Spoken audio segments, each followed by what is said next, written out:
ওর এখন ক্ষমতা আছে, রিটার্নিং অফিসার চেঞ্জ করছে, হুঙ্কার দিচ্ছে, মানুষকে লাইনে দাঁড় করিয়েছে, প্রায় 200 মানুষকে হত্যা করেছে। আগামী 29 এপ্রিল ভবানীপুর বিধানসভা কেন্দ্রে তৃণমূল কংগ্রেস প্রার্থী মমতা বন্দ্যোপাধ্যায়কে বিপুল ভোটে জয়যুক্ত করুন।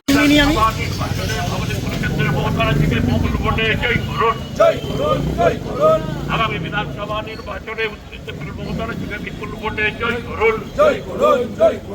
বাংলার উন্নয়নের একটু ছেড়ে ঢুকছি না খুব গন্ডগোল করছো।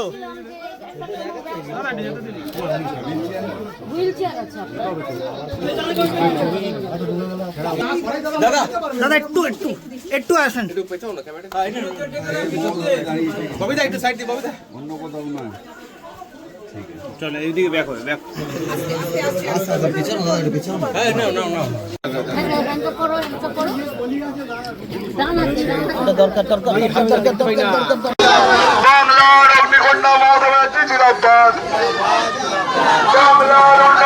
কমিশন তুগলক হয়ে গেছে, ভাবছে অফিসার চেঞ্জ করে, চিফ সেক্রেটারি চেঞ্জ করে, সিপি চেঞ্জ করে, রিটার্নিং অফিসার চেঞ্জ করে বিজেপিকে জেতাবে।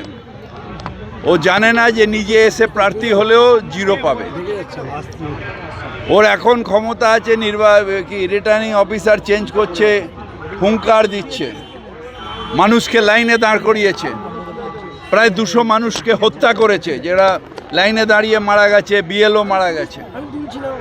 অত্যাচার চলছে, কোর্ট নীরব।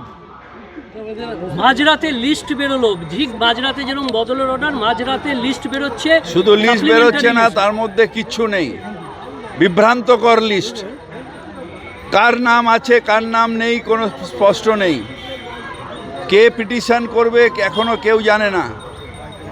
টিল 5 নো অ্যাডজুডিকেশন, তার মানেটা কি? এরকম আমার পার্টে আমি দেখেছি।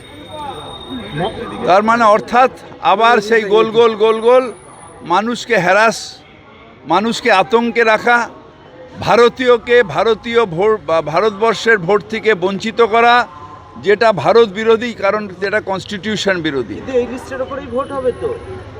আরে ভোট হলে হবে, ভোট হলেও মানুষ আমাদেরই ভোট দেবে, বিজেপিকে ভোট দেবে না। যারা মানুষকে হত্যা করেছে, যাদের চক্রান্তে ইলেকশন কমিশন লাইনে দাঁড় করিয়েছে, যাদের এত হ্যারাস করেছে, তারা কি সব ভুলে যাবে?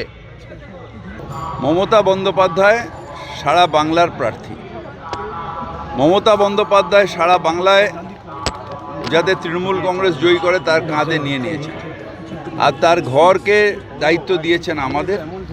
তাই আমরা সেই দায়িত্ব পালন করে মানুষের কাছে গিয়ে শুধু এইটুকু বলা, মমতাদি দাঁড়িয়েছে, এদিক ওদিক নয়, তৃণমূলকে ভোট দিন। ববিতার রায়দিঘিতে এক বিজেপি কর্মীকে কুপিয়ে খুনের অভিযোগ, বিজেপির প্রার্থী অভিযোগ করছে তৃণমূলের দুষ্কৃতীরা এই খুন করেছে। পুলিশ এটাও বলেছে, ববিতা পুলিশ এটাও বলেছে তার পাশাপাশি যে পারিবারিক কোনো গন্ডগোল এবং দুজন। দেখুন, এটা আমি এখান দিয়ে হট করে বললে আমি তো জানি না, কিন্তু বিচার ব্যবস্থা আছে, আইনের পথে চলবে, যেই দুষ্কৃতী হোক সে অ্যারেস্ট হবে।